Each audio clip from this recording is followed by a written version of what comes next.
Back in the 80s and 90s, HBO played one movie so often, so relentlessly, that comedian Dennis Miller joked the network's initials actually stood for Hey, Beastmaster's on. TBS earned its own nickname too, the Beastmaster Station. If you had cable back then, you memorized that sword and sorcery flick whether you wanted to or not. Here's the thing though, that movie, total flop. Critics shrugged. The box office barely broke even. And yet somehow, it spawned a TV series that ran for 3 seasons. Today, we're diving into one of entertainment's weirdest phenomena. Movies that bombed. Movies that disappointed critics. Movies that got absolutely savaged. And then, got reborn as beloved television shows. The pattern keeps repeating. A filmmaker has a great concept but fumbles the execution. The movie tanks. Hollywood moves on. But then some TV producer spots the buried potential and rebuilds the whole thing from scratch. Now, you might assume this happens constantly. It really doesn't. Most movie-to-TV adaptations from this era came from hits. MASH, Private Benjamin, Clueless. And when Hollywood did try adapting flops, those usually flopped too.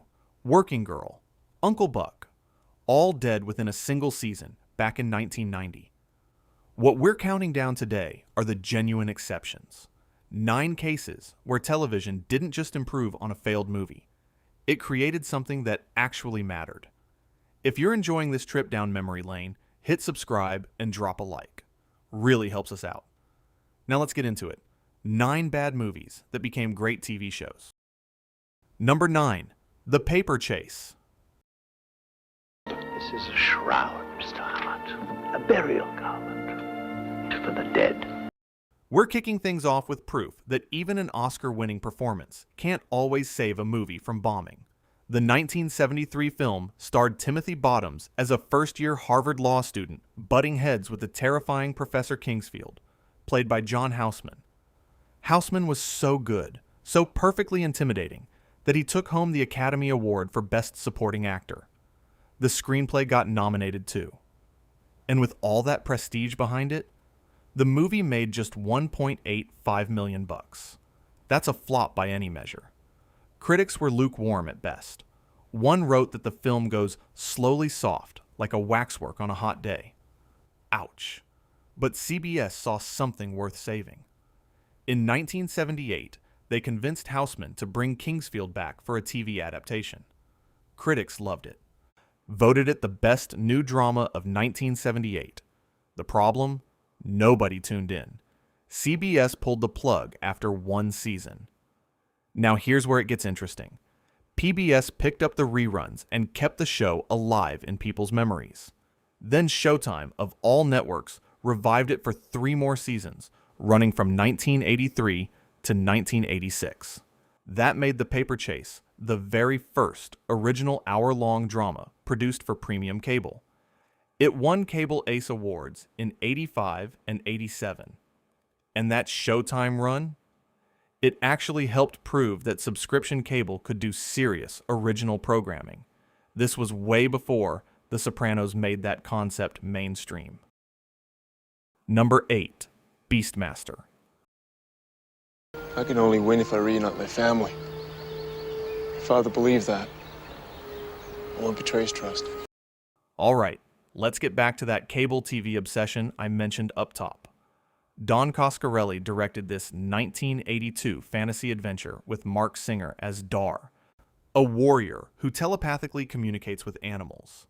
$9 million budget, roughly $14 million at the box office. That's barely scraping by, and it looked especially weak next to Conan the Barbarian, which pulled in $80 million the same year. Variety's take was rough.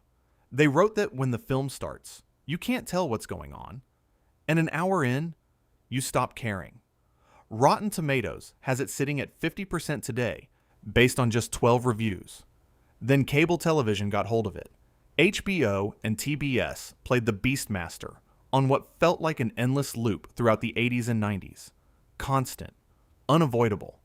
That kind of repetition built more brand recognition than any theatrical run ever could have. By 1999, that recognition paid off. An Australian-Canadian-American co-production brought Beastmaster to TV, with Daniel Goddard stepping into the role of Dar. 3 seasons, 66 episodes, a Saturn Award nomination. It carved out a nice spot in that post-Xena, post-Hercules fantasy action wave. Mark Singer showed up in Season 3, playing a legacy character. The show launched Goddard's career. He later landed on The Young and The Restless, and it gave early screen time to Emily de Ravin before she broke out on Lost. Theatrical disappointment to cable punchline to multi-season TV run. That's one heck of a journey. Number 7. Swamp Thing. Kane, you've just performed your last foul act. I don't think so. Before Wes Craven became a horror icon with A Nightmare on Elm Street, he came dangerously close to torpedoing his own career with A Guy in a Rubber Suit. His 1982 Swamp Thing adapted the DC Comics character. Ray Wise, Adrienne Barbeau, and Dick Durock sweating it out in that infamous costume. Budget was around $2.5 to $3 million. Box office performance? According to Britannica, it fared poorly. Best estimates put the domestic gross around $6.4 million. Exact numbers are honestly lost to history. Box Office Mojo doesn't even have data on it. Rotten Tomatoes gives it 62% now, but at the time, critics dismissed it as campy B-movie stuff. And the 1989 sequel, Return of Swamp Thing, pulled in just $274,928 worldwide. Under $300,000 total. That's not a typo. So how does a property with 2 theatrical failures become cable's next big thing? Comic books saved it. After the '82 movie, DC relaunched the Swamp Thing comic. Then, in 1984, they handed it to a writer named Alan Moore. His take became legendary, one of the most celebrated runs in comics history. He created John Constantine. He laid the groundwork for DC's entire Vertigo imprint. Suddenly, Swamp Thing was a prestige property. Cinematic failures be damned. USA Network saw their opening in 1990. They teamed with Universal, brought in Joseph Stefano. That's the guy who wrote Psycho for Hitchcock and created The Outer Limits, and convinced Dick Durock to climb back into the suit. 3 seasons, 72 episodes, the highest rated original series USA Network had. Strong cult following in Europe, especially the Netherlands and UK. Ray Wise even came back for a guest appearance. Theatrical bomb to cable hit. Not bad for a guy covered in rubber moss. Number 6. Friday the 13th. The series. Stay out of trouble, okay? It's a promise. Okay, this one needs some context, because this TV show had absolutely nothing to do with Jason Voorhees, nothing to do with Camp Crystal Lake, nothing to do with the movie franchise at all. Zero connection beyond the name. The Friday the 13th films are one of Hollywood's strangest success stories.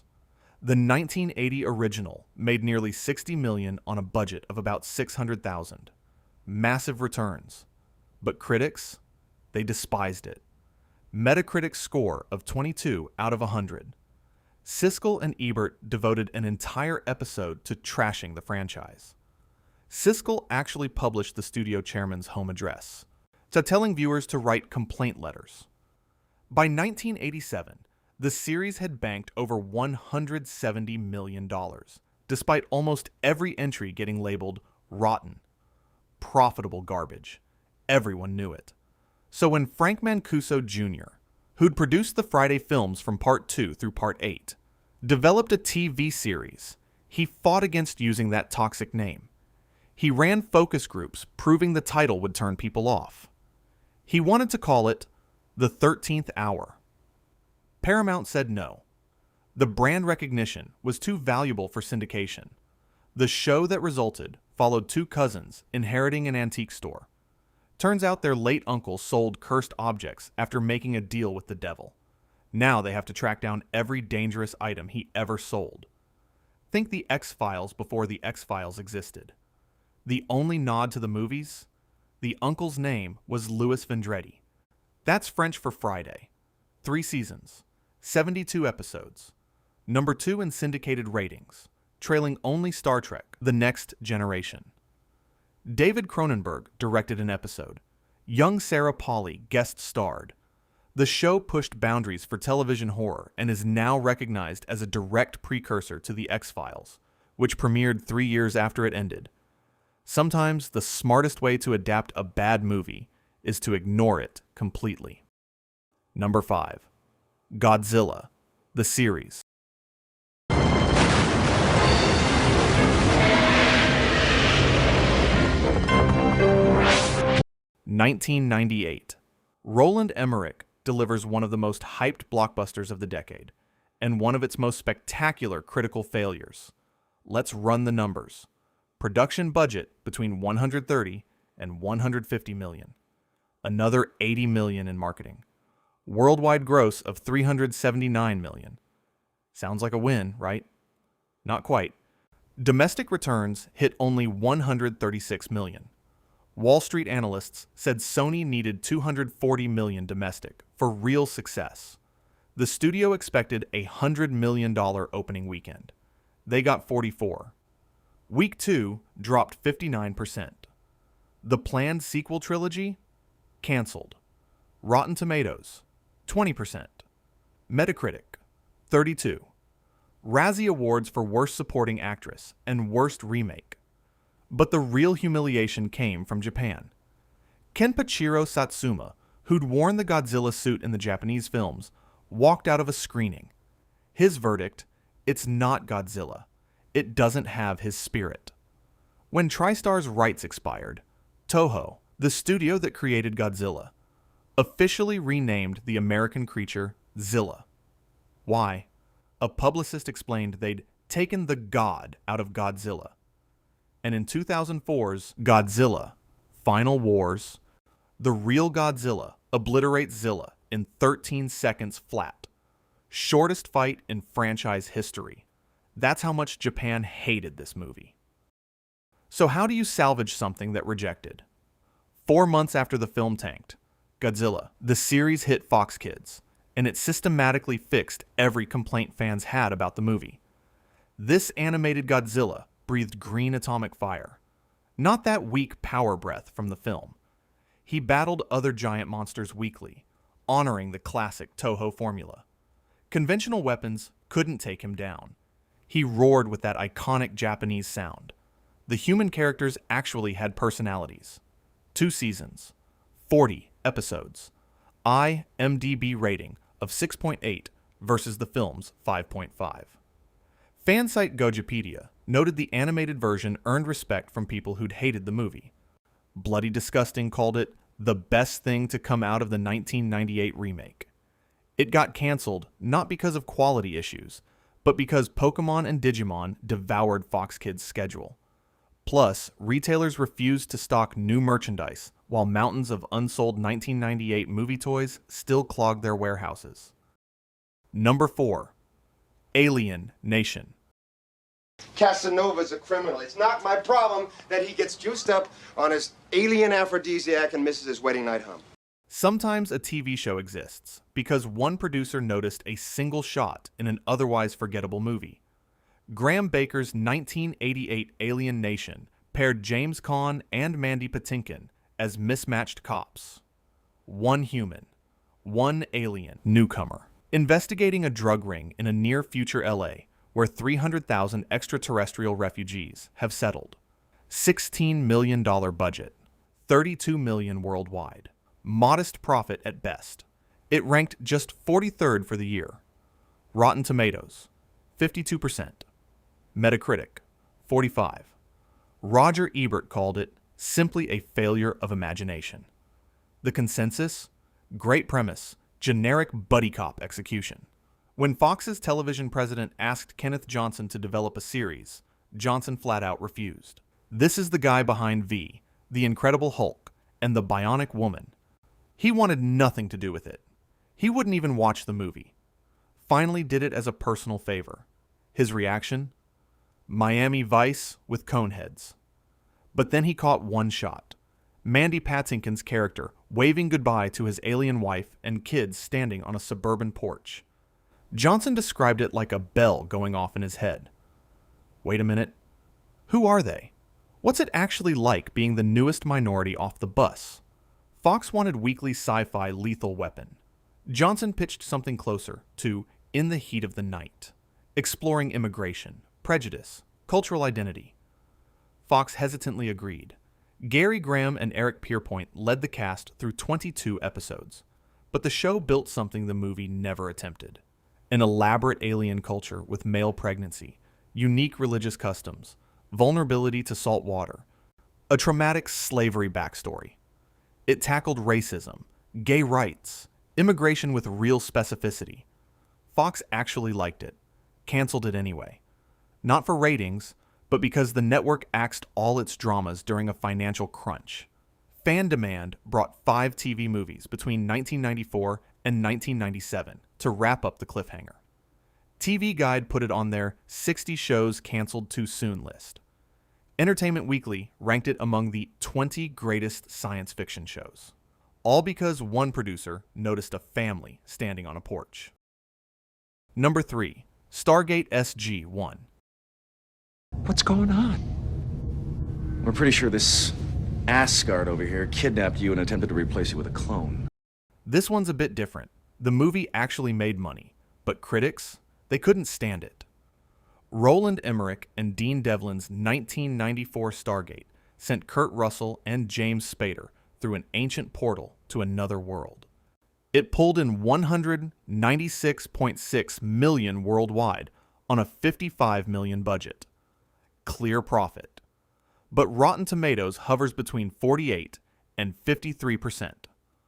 Roger Ebert gave it 1 star out of 4, writing that the movie Ed Wood, about the worst director of all time, was made to prepare us for Stargate. The LA Times called it a lousy movie. Early test screenings were reportedly disastrous. Audience approval dropped into the mid-30s before heavy re-editing saved the theatrical release. When MGM wanted a TV series, they cut Emmerich and Devlin out entirely. The director later complained that MGM basically took it from them, saying they hadn't done TV, so the studio brought in TV people. Creators Brad Wright and Jonathan Glassner spotted what critics had missed. If 39 symbols on a Stargate could dial one planet, they could dial thousands. That simple idea transformed a one-off adventure into something expandable. Stargate SG-1 ran 10 seasons, 214 episodes, first on Showtime, then Sci-Fi Channel. Richard Dean Anderson led the cast, insisting on more humor than Russell's stoic film character. Amanda Tapping, Michael Shanks, and Christopher Judge rounded out the team. When it finally ended, SG-1 held the record for longest-running North American science fiction series, beating The X-Files. It spawned Stargate Atlantis for 5 seasons, Stargate Universe for 2 direct-to-DVD films, a web series. Rolling Stone called it one of the unlikeliest success stories in sci-fi TV history. Emmerich stayed bitter for years. On the film's DVD commentary, he stressed, and you can hear the edge in his voice, and that he and Devlin had nothing to do with the series. Nothing. Devlin eventually softened, admitting Wright and Glassner had made a really good show, from critically dismissed blockbuster to franchise empire. Number 2. Highlander. I was born 400 years ago in the Highlands of Scotland. I am immortal, and I am not alone. There can be only one, except there were actually 2, and the second one turned out better. Russell Mulcahy's 1986 Highlander cast Christopher Lambert as Connor MacLeod, an immortal Scottish warrior fighting across centuries toward a final battle in modern New York. Sean Connery showed up too. The concept was irresistible. The execution wasn't. $19 million budget. Roughly $5.7 million domestic and $12.9 million worldwide. That's an undeniable bomb. Critics piled on. Variety called it a mess. One reviewer went with stultifyingly, jaw-droppingly, achingly awful. Rotten Tomatoes shows 69% now, but that's inflated by people who discovered it later. Back in '86, the movie was written off. Home video saved it. Highlander became a massive cult hit on VHS through the late '80s. That buzz was enough to greenlight a sequel, Highlander 2, The Quickening in 1991, somehow even worse than the original. But French entertainment company Gaumont saw opportunity.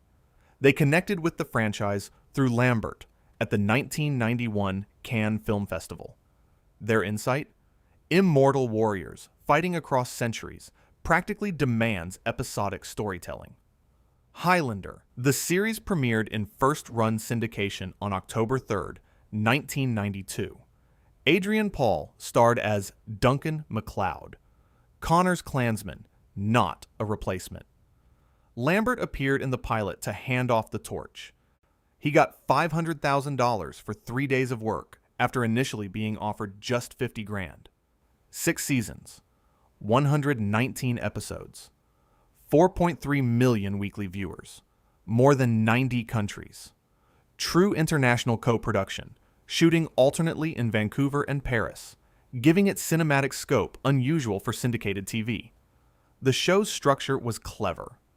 Each episode used flashbacks across Duncan's 400-year life, drawing parallels to present-day moral dilemmas. It introduced the Watchers, mortals who secretly observe immortals, and fan-favorite Mythos, a 5,000-year-old immortal played by Peter Wingfield. The merchandise catalog pulled over 100,000 orders for replica swords, kilts, and tapes. 3 Gemini Award nominations, a Saturn Award nomination. Pioneer of early internet fandom. The TV version nailed what the movie fumbled. Character depth, moral complexity, the actual weight of living forever. Number 1. Buffy the Vampire Slayer. First of all, I'm a vampire slayer. And secondly, I'm retired. Hey, I know. Why don't you kill him? This is the one, the definitive example, proof that a failed movie can transform into a cultural phenomenon. The 1992 film came from director Fran Rubel-Kuzui and a then-unknown screenwriter named Joss Whedon. Christy Swanson played a Valley Girl cheerleader who discovers she's meant to fight vampires. Donald Sutherland, Rutger Hauer, Luke Perry filled out early roles for Hilary Swank, David Arquette, and Ben Affleck too. $7 million budget. 16.6 million domestic with basically nothing from overseas. Rotten Tomatoes, 36%. Metacritic, 48. Critics said it was let down by poor directing and even poorer plotting. The behind-the-scenes disaster was actually worse than the numbers. Whedon's script was supposed to be subversive horror comedy. A teenage girl who fights back against the monsters that always kill girls in slasher films. But director Kuzui softened the tone. And Donald Sutherland? He rewrote his own dialogue constantly. Whedon later said Sutherland would change everything, and the director just let him. In Whedon's words, Sutherland was actually destroying the movie. Whedon walked off set, never came back. The film's core idea, high school as literal hell, got buried under camp. 5 years later, the WB handed Whedon complete creative control for a TV version. Buffy the Vampire Slayer premiered March 10th, 1997, as a mid-season replacement. Sarah Michelle Gellar took the lead alongside Nicholas Brendon, Allison Hannigan, and Anthony Stewart Head. 7 seasons, 144 episodes across the WB and UPN, 4 to 6 million viewers on average. Big numbers for a small network. 2 Primetime Emmys, Golden Globe nomination for Gellar, 9 Saturn Awards. Time put it on their 100 best shows of all time. Empire ranked it number 2 on their 50 greatest TV shows list. The show took creative swings nobody expected. Hush was nearly silent throughout. The Body stripped away the musical score to depict death with brutal emotional honesty. Once More with Feeling was a full-blown musical episode, an entire academic field. Buffy studies emerged to analyze what the show was doing. Spin-off Angel ran another 5 seasons. Whedon rebuilt the property around the metaphor the movie had wasted. Every monster embodied a real adolescent fear. Abusive boyfriend becomes literal demon. Controlling mother literally becomes her daughter. The high school sits right on top of a gateway to hell. The TV show treated its source material like a first draft written by somebody else. Because in Whedon's view, that's exactly what it was. Conclusion. So what do these 9 stories actually tell us? First, home video and cable-saved properties that couldn't survive theaters. Highlander, Beastmaster, Swamp Thing, Buffy. They all built their audiences through VHS and cable reruns, the same medium that later housed their TV successors. Second, television's episodic format often fit these concepts better than any 2-hour movie could. Immortal warriors across centuries, an alien immigrant culture, a network of cursed antiques, a portal to thousands of worlds. These ideas need room to breathe. Series give them that. But here's the biggest takeaway. The TV versions that worked. They almost always came from different creative teams who spotted potential the original filmmakers missed. Kenneth Johnson saw Alien Nation as a story about a family on a porch. Joss Whedon reclaimed his own betrayed vision. Brad Wright realized 39 gate symbols meant thousands of planets. Frank Mancuso Jr. built entirely new mythology while borrowing only a name. Every time, television succeeded not by faithfully adapting the film, but by finding the one great idea buried in flawed execution and rebuilding everything around it. The lesson's actually pretty hopeful. In creative industries, no idea truly dies from one bad version. Right storyteller, right format, right moment. Anything can come back. Even a movie that audiences and critics already gave up on. So next time you watch a spectacular flop, don't write off that concept forever. Somewhere out there, a TV producer might be watching too, seeing potential everyone else missed. Thanks for watching. If you dug this deep dive, hit subscribe and check out our other videos on classic TV and film. Catch you in the next one.